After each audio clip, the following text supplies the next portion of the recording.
আচ্ছা, কখনো ভেবে দেখেছেন চরম সংকটের মুহূর্তে যখন সবকিছু প্রায় ধ্বংসের মুখে, তখন একটা দেশের সরকার কিভাবে কাজ চালিয়ে যায়?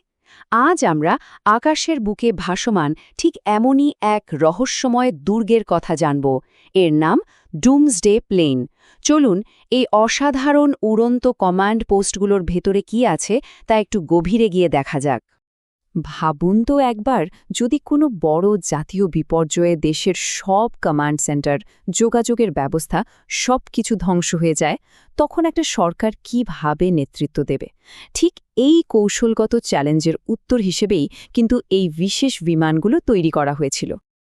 ডুমসডে প্লেন নামটা শুনলেই কেমন একটা গা ছমছমে ব্যাপার, তাই না?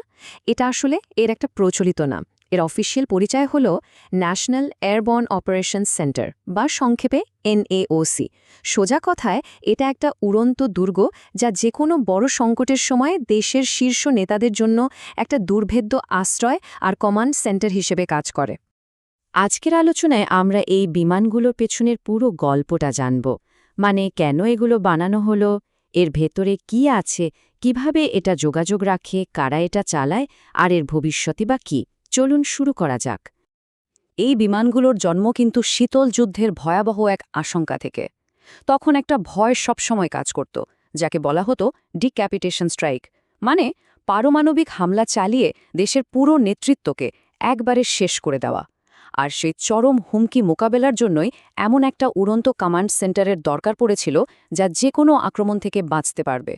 অনেকেই এয়ারফোর্স ওয়ানের কথা জানেন, কিন্তু E4B নাইট ওয়াচ আর এয়ারফোর্স ওয়ান কিন্তু একদমই এক জিনিস না। দেখুন, এয়ারফোর্স ওয়ান হল রাষ্ট্রপতির ফ্লাইং ওভাল অফিস, যেখানে আরাম, সুবিধা আর আনুষ্ঠানিকতার উপর জোর দেওয়া হয়। আর অন্যদিকে E4B হল একেবারে ভিন্ন একটা জগৎ। এটাকে বলা হয় উড়ন্ত যুদ্ধকক্ষ। এর একটাই কাজ মিলিটারি কমান্ড, কন্ট্রোল আর যে কোনো পরিস্থিতিতে টিকে থাকা।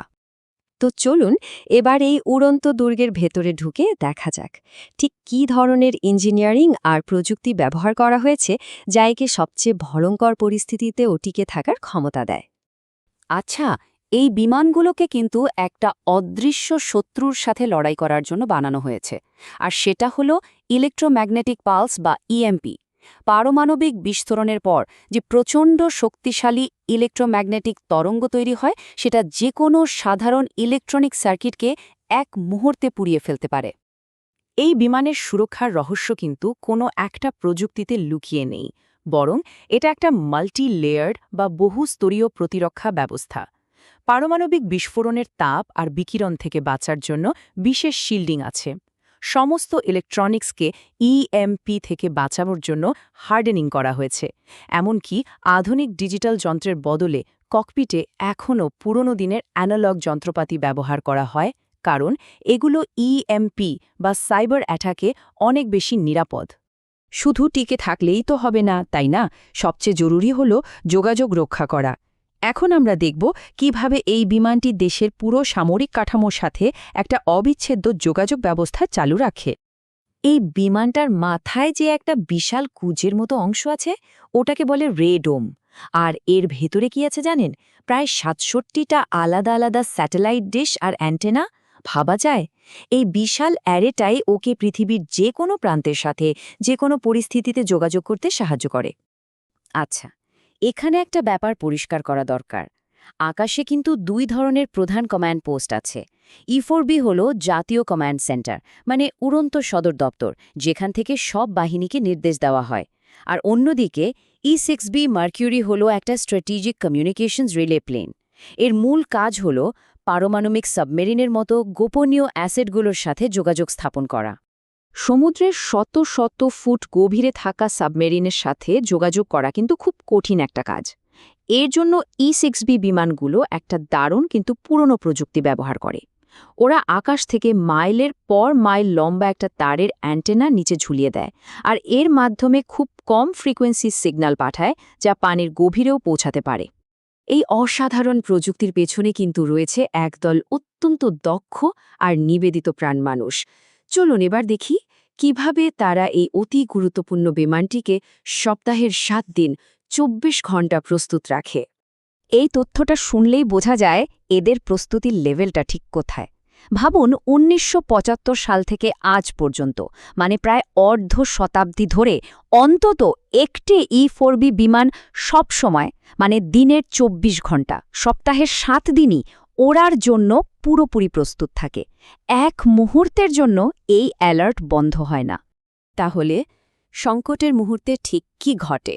যদি জমিনের কমান্ড সেন্টারগুলো ধ্বংস হয়ে যায় তাহলে সাথে সাথেই E-4B মানে NAOC দেশের প্রধান কমান্ড সেন্টার হিসেবে দায়িত্ব নিয়ে নেয়। এরপর সেখান থেকেই সমস্ত সামরিক বাহিনীকে নির্দেশ দেওয়া হয়, যুদ্ধের হুকুম জারি করা হয় এবং দেশের বাকি প্রশাসনিক কাজ সমন্বয় করা হয়। একটা E-4B বিমানে কতজন লোক থাকতে পারে বলে মনে হয়? প্রায় ১১২ জন। এর মধ্যে ফ্লাইট ক্রু, বিভিন্ন সামরিক শাখার operation team, communication specialist, technician, এমনকি নিরাপত্তা কর্মীরাও থাকেন। মানে এটা শুধু একটা প্লেন না, এটা আক্ষরিক অর্থেই একটা স্বয়ংসম্পূর্ণ উড়ন্ত সামরিক ঘাঁটি।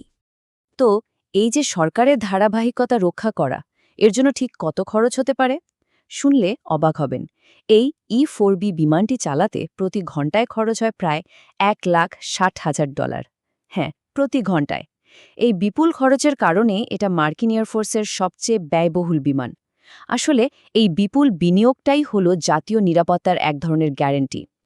একটা প্রশ্ন কিন্তু থেকেই যায়, এই যে শীতল যুদ্ধের সময়কার প্রযুক্তি, এটা কি একবিংশ শতাব্দীর আধুনিক হুমকিগুলোর মোকাবেলা করতে পারবে? চলুন এবার দেখি ভবিষ্যতের উড়ন্ত কমান্ড পোস্টগুলো কেমন হতে চলেছে। এই টাইমলাইনটা দেখলে ডুমসডে প্লেনের পুরো বিবর্তনটা পরিষ্কার হয়ে যায়। ১৯৭৪ সালে প্রথম E-4A সার্ভিসে আসে। এরপর বিভিন্ন আপগ্রেড হতে হতে এখন আমরা এমন এক সময় পৌঁছেছি যেখানে এর রিপ্লেসমেন্টের কথা ভাবা হচ্ছে। সম্প্রতি সিয়েরা নেভাদা কর্পোরেশনকে $১৩ বিলিয়ন একটা বিশাল চুক্তি দেওয়া হয়েছে, আর ২০৩৬ সালের মধ্যে নূতন প্রজন্মের SAOC ফ্লিট তৈরি করার পরিকল্পনা রয়েছে।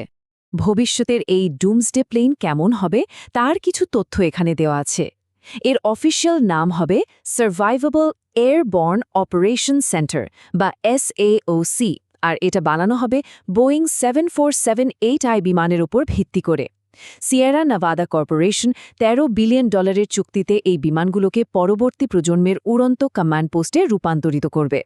নতুন কন্ট্রাক্টে সিয়েরা নেভাদা কর্পোরেশনের এই কথাটা খুব গুরুত্বপূর্ণ। তারা বলছে নতুন বিমানগুলোতে ওপেন সিস্টেম আর্কিটেকচার ব্যবহার করা হবে। এর মানে হল ভবিষ্যতে নতুন প্রযুক্তি যোগ করা বা সিস্টেম আপগ্রেড করা অনেক সহজ, দ্রুত আর কম খরচে করা যাবে। এটা সামরিক প্রযুক্তি কেনার ক্ষেত্রে একটা বড় পরিবর্তন। তাহলে সবশেষে প্রশ্নটা এটাই দাঁড়ায়, এই উড়ন্ত দুর্গগুলো কয়েক দশক ধরে জাতীয় নিরাপত্তার প্রতীক হয়ে আছে, কিন্তু প্রযুক্তির দ্রুত অগ্রগতির সাথে সাথে ভবিষ্যতের যুদ্ধক্ষেত্র যখন আরও বেশি বিকেন্দ্রীভূত আর সাইবার নির্ভর হয়ে উঠছে, তখন একটিমাত্র কেন্দ্রীভূত উড়ন্ত যুদ্ধকক্ষের ধারণাটি কি আদৌ টিকে থাকতে পারবে, নাকি একেও নতুন কোনো রূপ নিতে হবে? এটাই এখন সবচেয়ে বড় কৌশলগত প্রশ্ন।